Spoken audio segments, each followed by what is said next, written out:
¡Wow! Hemos creado mucho en nuestros programas de comunicación, ¿no, Tocino? Comunicación, ¿no, Tocino? Es cierto, Rodrigo. ¿Cuántos trabajos habremos hecho?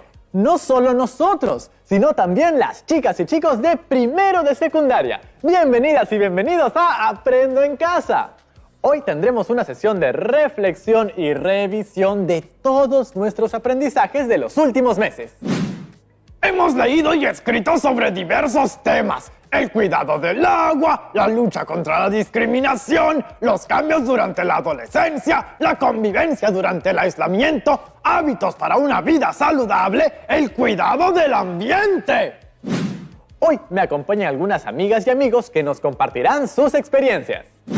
Hoy tenemos con nosotros a Ayelén, Ana, Joaquín y Miquela de Lima. Bienvenidas y bienvenidos. Gracias por venir a conversar con nosotros en Aprendo en Casa. Hola, Rodrigo. Hola, Rodrigo. Hola, Rodrigo. Hola, Rodrigo y chicas y chicos de Aprendo en Casa. Ayelén, ¿qué sienten que han aprendido en el área de comunicación?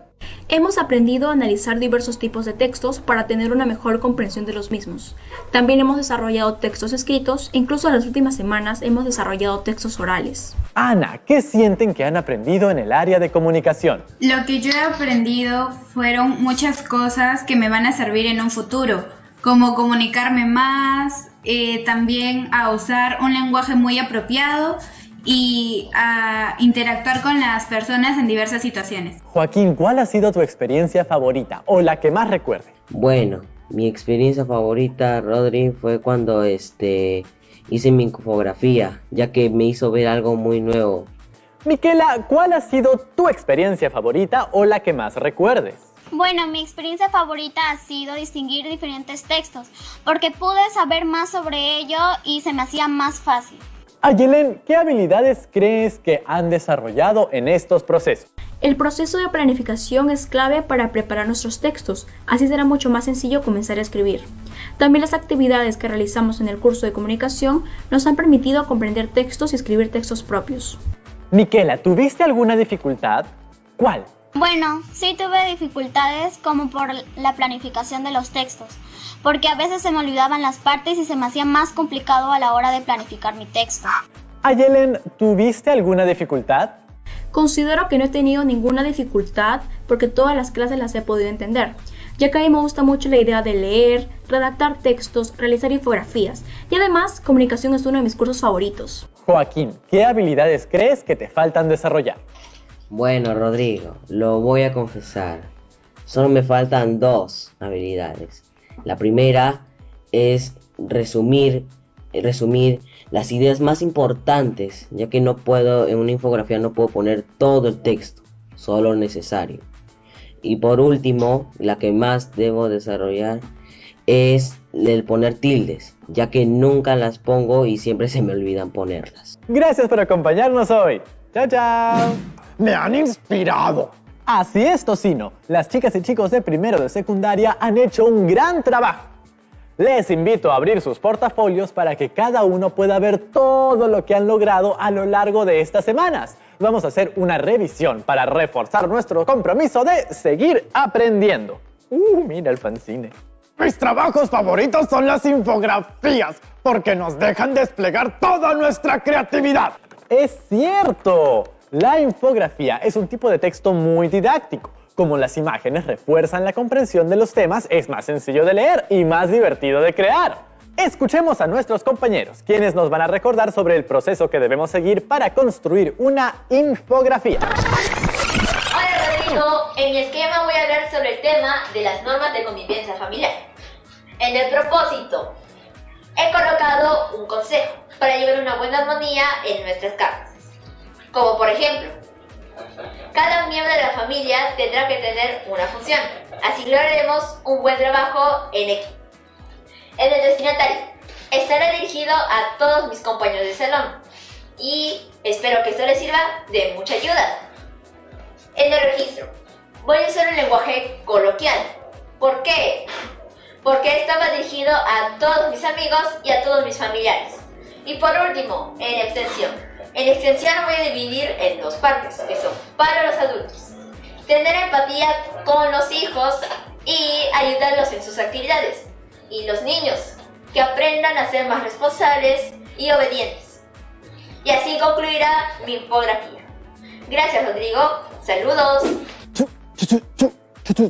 Propósito, destinatario, registro y extensión son las partes claves para nuestra planificación. Yeah.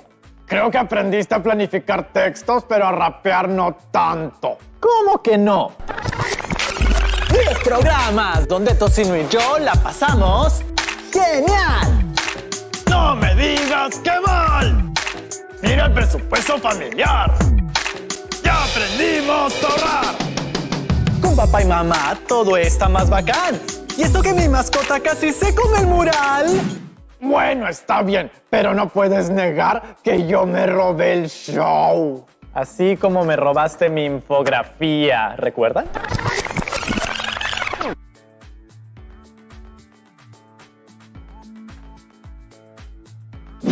¿Recuerdan cuál era el propósito de la infografía que revisamos? Brindar recomendaciones para tener una buena convivencia en el hogar. Algunas de las recomendaciones eran la repartición equitativa de las tareas domésticas, respetar los espacios y actividades de los demás. Creo que la infografía cumplió con su propósito. ¿Qué haces, Tocino? Como me dijiste que debo hacerme cargo de algunos quehaceres, estoy colaborando con la limpieza del set. Gracias, Tocino. Aunque creo que te pasaste un poquito con el uso de la lejía. Mientras más lejía, mayor efectividad contra el virus. ¡Es verdad! Luego de esa experiencia, dialogamos sobre el uso adecuado de los productos de limpieza y elaboramos un texto también de recomendaciones, pero para promover el uso responsable de estos productos y cuidar el ambiente. Veamos nuestros 2 tipos de texto que empleamos para dar recomendaciones. ¿Qué tienen en común ambos textos? ¿En qué se parecen? ¿En qué se diferencian? ¿Cómo hicimos para escribirlos? Creo que mejor llamamos a la profesora Julia Enríquez para que nos guíe en estas reflexiones. Hola chicas y chicos. ¿Qué tal, Rodrigo? Quiero felicitar a todas las chicas y chicos de primero de secundaria por todo el trabajo y aprendizaje de estas semanas. Han sido muy valiosas las reflexiones que salieron en la conversación que tuvieron. Sí, profesora, estuve pensando y tenemos tanto material que ¿no sería genial realizar un periódico mural con todos nuestros trabajos de comunicación? ¿Todo lo que hemos hecho en estas semanas? Eso suena excelente, Rodrigo. Nos ayudará no solo a recordar todo lo trabajado, sino también a identificar nuestras dificultades y aquellos aspectos en los que debemos seguir trabajando para mejorar. Profesora, mientras veía todos mis trabajos me preguntaba, ¿qué tienen en común todos los textos? ¿En qué se parecen? ¿En qué se diferencian? ¿Cómo hicimos para escribir? Pues pensemos un poco en cómo los realizamos. ¿Hay algo en común en todos nuestros procesos? Pues creo que los pasos para realizarlos eran similares. Primero, buscamos información y profundizamos sobre el tema. Recordemos que no podemos hablar sobre aquello que no conocemos. Por eso leímos diversos textos, dialogamos con algunos expertos o con nuestras familias. De acuerdo. Luego analizamos los textos o diálogos y extraemos las ideas principales que nos servirán para nuestros textos. Con ellas, planificamos nuestros textos. Recordemos que la planificación se trata de poner en orden las ideas que queremos escribir a partir de un esquema, cuadro organizador o respondiendo a algunas preguntas como ¿sobre qué exactamente voy a escribir? ¿Qué quiero decir? ¿Cuál es mi intención? ¿Cómo mostraré mi texto? ¿Cuáles son las ideas concretas que quiero incluir en mi texto? Una vez que respondemos a esas preguntas, podemos organizar la información encontrada en un esquema con los ejes que mencioné.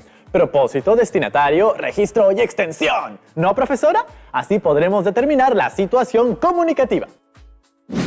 Así es. Y las ideas que identificamos las podemos organizar en un esquema como este. ¡Claro, profesora! Por ejemplo, para nuestro texto de recomendaciones para usar correctamente los productos de limpieza, el esquema nos quedó así. Una vez que tenemos nuestro esquema listo, es como tener un mapa que nos guiará al momento de escribir. Así será mucho más sencillo llegar a buen puerto. De todas maneras, profesora Julia, así tenemos claro de qué vamos a escribir. Ha llegado el momento de hacer una breve pausa para seguir reflexionando sobre nuestros aprendizajes al regresar. ¡Ya volvemos! Hablando sobre nuestros aprendizajes de los últimos programas. ¿Recuerdan qué hacíamos una vez que culminábamos con nuestra planificación? ¡Así es! Nos lanzábamos a escribir nuestra primera versión. Siempre escucho que a muchos estudiantes se les dificulta particularmente esta etapa, pero recuerden que es solo una primera versión, por lo que cualquier error podrá corregirse. ¡Claro, profesora! A mí también se me complicaba comenzar a escribir. ¿Cómo empiezo? ¿Cómo expreso mis ideas? ¿Lo haré bien? Un montón de preguntas así rondaban por mi mente, pero con mi planificación a la mano tenía más claro por dónde ir y además, como usted ha mencionado, tenía la certeza de que no habría ningún problema si me equivocaba, pues se trataba solo de la primera versión del texto. Luego de terminarla, viene la etapa de revisión, donde podemos mejorarla. Así es, Rodrigo. ¿Por qué creen que la etapa de revisión es importante? Al revisar nuestros textos podemos darnos cuenta si están cumpliendo con ciertos criterios para que sean adecuados, entendibles, coherentes, precisos, si las ideas están enlazadas adecuadamente, si el texto en su conjunto cumple con el propósito que nos planteamos, etc. Veamos algunas de las listas de cotejo, también llamados cuadros de revisión, que hemos utilizado en nuestras diversas actividades. Estas tienen un conjunto de criterios que nos ayudan a revisar los textos. Podemos observar también que estos instrumentos no siempre tienen los mismos criterios. La selección de estos criterios dependerá de aquello que queremos específicamente observar en nuestros textos. Por lo cual, cada uno de nosotros puede construir su propia lista de cotejo para revisar nuestros textos en función a las necesidades de nuestros textos. Por supuesto, pueden inspirarse en las tablas que hemos empleado en nuestras diferentes actividades. ¡Claro, profesora! Podemos ver algunas constantes en las listas. Algunos criterios de revisión que siempre están presentes son 1. Si las ideas de los párrafos tienen relación entre ellas y con el tema central, es decir, si el texto es coherente o no. 2. Si las ideas están enlazadas adecuadamente. 3. Si las ideas no se repiten innecesariamente. De acuerdo, Rodrigo. Estos criterios se enfocan en revisar principalmente la forma en que están organizadas las ideas. Tenemos dos grandes criterios, la coherencia y la cohesión. ¿Nos podría refrescar un poco al respecto, profesora? Por supuesto. Una de las características principales que debe tener todo texto para que sea entendible es que las ideas deben estar enlazadas adecuadamente. Un texto es coherente si las ideas se relacionan adecuadamente. Para que esto suceda, debemos tener en cuenta tres principios. La relación temática, lo que quiere decir que todas las ideas estén relacionadas entre sí y con el tema central. La precisión, nuestras ideas no deben de ser ambiguas. La no contradicción, las ideas dentro de un mismo texto no deben de dar información contradictoria a los lectores. Por otro lado, tenemos el criterio de cohesión. Este implica que las ideas estén enlazadas adecuadamente, es decir, si se han usado adecuadamente los conectores para unir las ideas. Algunos de los recursos para lograrlo son el uso de los conectores y referentes. Los conectores nos permiten enlazar nuestras ideas, mientras que los referentes nos permiten usar otras palabras para referirnos a los mismos términos y así evitar la repetición innecesaria. Excelente, Rodrigo. Así es. Algunos mecanismos que trabajamos para lograrlo son: la anáfora. es la función que desempeñan ciertas palabras de asumir el significado de una parte del discurso que ya se ha mencionado antes. Se usa para evitar la reiteración excesiva. La catáfora, aquella palabra o expresión que se refiere a algo que se dirá posteriormente. La elipsis, omisión de algún elemento léxico que ha aparecido previamente, pero que el receptor repone mentalmente por la relación con los demás enunciados. La repetición implica evitar la reiteración de términos empleando otros que están relacionados por su significado. Esta relación puede ser de sinonimia, palabras que tienen el mismo significado; hiperonimia, palabras que tienen un significado más extenso; o hiponimia, palabras que tienen un significado más específico. ¡Excelente, Rodrigo! Lo recuerdas todo muy bien. Bueno, profesora, es verdad que soy un chico brillante, pero debo aceptar que gran parte lo recuerdo debido a que tomé notas y las revisé. Ya veo. Ahí reside la importancia de anotar todos nuestros aprendizajes en nuestros cuadernos o en el material que tengamos. Finalmente, luego de la revisión y la posterior corrección de nuestros textos, viene la etapa de publicación o difusión de los mismos. Esta implica compartir nuestro trabajo con sus destinatarios. Dependiendo de lo planteado, significará compartirlo con nuestros familiares, amigas y amigos. Colgarlo con permiso de nuestros padres o apoderados en nuestras redes sociales, entre otros. Hemos aprendido muchísimo, y eso que solo estamos mencionando una parte de nuestro aprendizaje. Si nos ponemos a revisar y evaluar cada producto que tenemos como evidencia en nuestro portafolio, podremos reforzar todos y cada uno de nuestros aprendizajes. Volver a nuestras experiencias de aprendizaje a partir de las diversas evidencias nos ayudarán a recordar y reforzar todo lo trabajado. ¿Qué les parece si nuestro reto de hoy es escribir un texto que permita dar recomendaciones a los adolescentes para que reflexionen y evalúen lo que hacen al aprender para que puedan seguir mejorando sus aprendizajes? Una vez que realicemos nuestra primera versión, podemos aplicar este cuadro de revisión para evaluar nuestro texto. Criterios para la revisión de textos.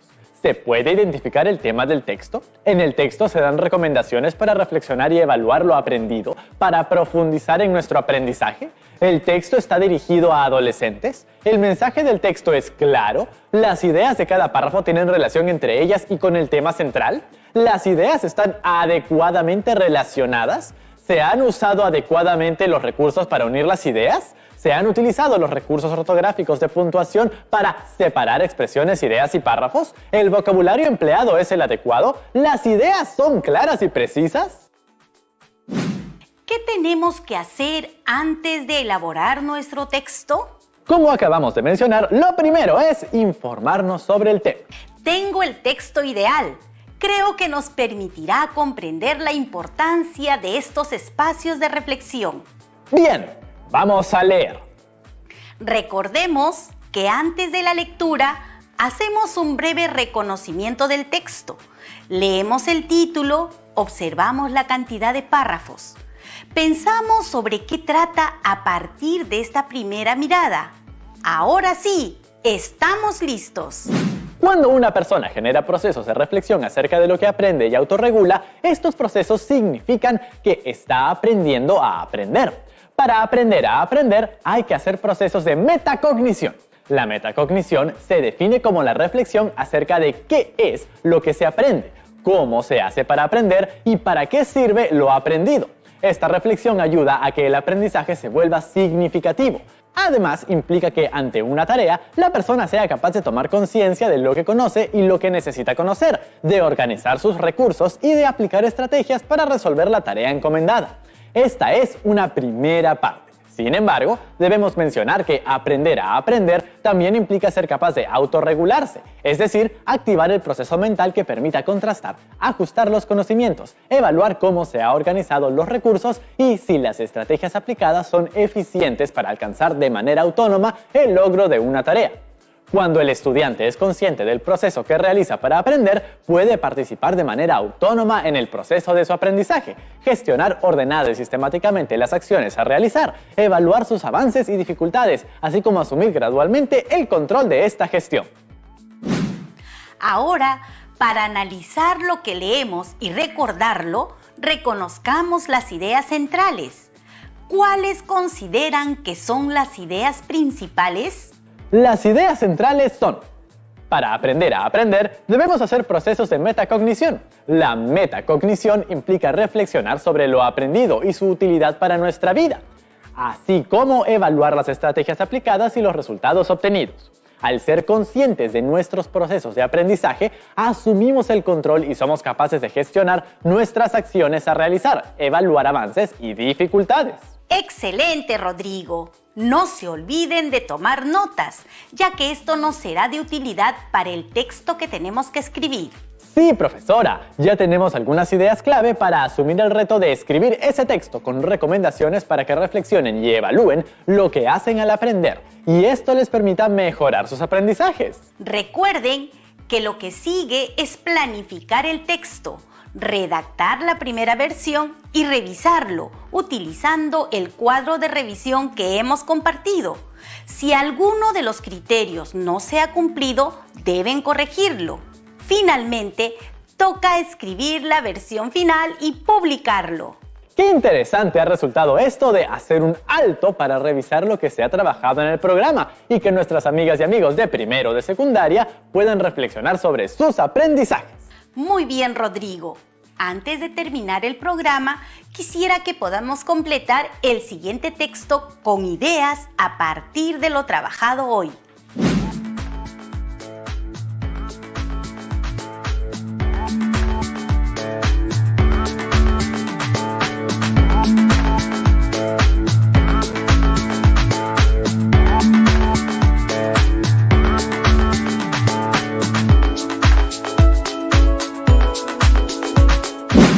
¡Excelente! Tenemos algunas preguntas, profesora. Vamos a responderlas.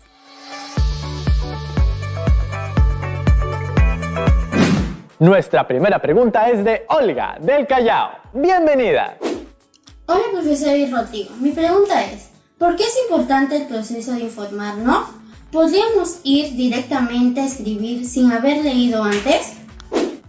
El proceso de informarnos leyendo es algo primordial si queremos hablar de un tema, ya sea de forma oral, emitiendo nuestra opinión o de forma escrita a través de un texto. Si no nos informamos antes, no tendremos argumentos ni sustentos para respaldar lo que queramos expresar.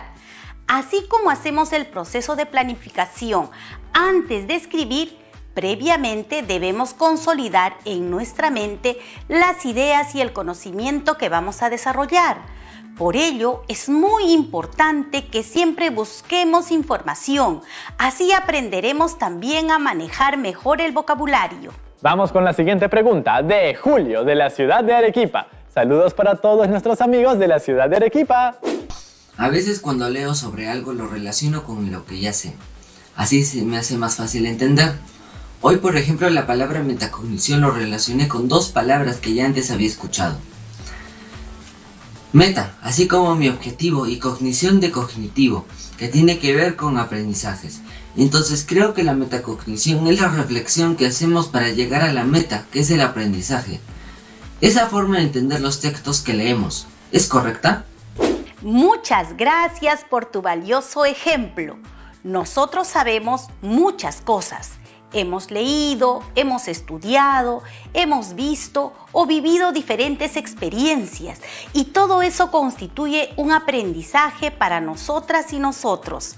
Todo ese aprendizaje también ha ido formando las personas que somos, nuestra forma de pensar, nuestra cultura, etc. Por eso, Cuando leemos, es muy importante establecer este vínculo entre lo que estamos leyendo con nosotras y nosotros mismos, con el contexto, nuestros conocimientos previos. Esto nos permitirá sentir más cercano y real el tema que estamos leyendo, inferir el significado por el contexto y así podremos comprender mejor. Tenemos una última pregunta de Tania, de la ciudad de Piura. ¡Bienvenida! Hola, mi nombre es Tania. ¿Cómo podemos elegir mejor el tipo de organizador que voy a usar para planificar la información de mi texto? Los organizadores son herramientas que nos ayudan a sintetizar la información y presentarla visualmente. Hoy hemos recordado 3 tipos de organizadores que hemos usado a lo largo de nuestras actividades. Por ejemplo, si necesitamos sintetizar la información en un texto que presenta diversos subtemas y por lo tanto se establece una relación de jerarquía entre las ideas que se desarrollan, usaremos un organizador que nos permita visualizar esta jerarquía. Analicemos siempre cuál es la relación que se establece entre las ideas que vamos a sintetizar y en base a ello elegimos el organizador que usaremos. Gracias a todas y todos por sus preguntas. Es muy importante para nosotros acompañarlos en todas las etapas de su aprendizaje. Recuerden que en caso de tener alguna duda, siempre pueden comunicarse con sus docentes. Y muchas gracias, profesora Julia Enríquez, por acompañarnos el día de hoy. Nos vemos pronto, chicas y chicos. Y llegamos al final de este programa. Hoy hemos reconocido todo lo aprendido en el área de comunicación a lo largo de estas semanas, particularmente sobre el proceso para poder construir textos de diversos tipos. Para ello debemos informarnos, planificar, escribir nuestra primera versión, revisarla, corregirla y finalmente, luego de algunas versiones, ¡publicarlo! Ahora te toca a ti. Planifica tu texto, elabora la primera versión, revísala empleando el cuadro de revisión y pídeles a tus tutores, madres o padres, que revisen contigo. Corrige las observaciones y finalmente difunde tu texto a tus compañeros y amigos. No olvides guardar todas las evidencias de tu aprendizaje en tu portafolio. Y creo que hemos llegado al final del programa. Debemos sentirnos muy orgullosos de todo lo que hemos aprendido y logrado. Todos estos logros son una gran motivación para que sigamos adelante. Recuerden que todo lo que nos esforcemos y trabajemos y aprendamos hoy impactará en nuestro futuro. Recuerda también que nosotros tenemos mucho interés en escucharte, o mejor dicho, leerte.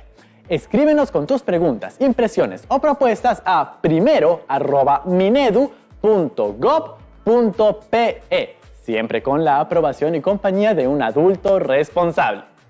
Ya nos vemos, chicas y chicos de primero de secundaria. ¡Chao, chao!